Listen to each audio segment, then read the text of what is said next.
বাকরখানি বানাতে দেখেছেন কখনো? আসসালামু আলাইকুম। গরম গরম দুধ চা দিয়ে বাকরখানি খেতে কি যে মজা লাগে। আর সেই বাকরখানিটা যদি হয় মাটির চুলায় বানানো, তাহলে তো কথাই নেই।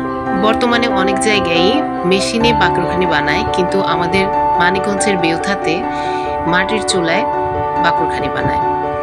এটা আমার কাছে খুবই সুস্বাদু লাগে। আমি চিনি খেতে পছন্দ করি, এজন্য আমি চিনিওয়ালাটা খাই।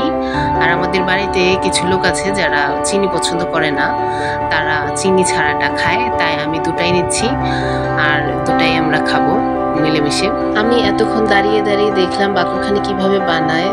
এখন এই দাদুটা আমাকে চিনিওয়ালা বাকরখানি দিচ্ছে, আর এখন দিচ্ছে মাত্র যে বানালো বাকরখানি চিনি ছাড়া সেটা।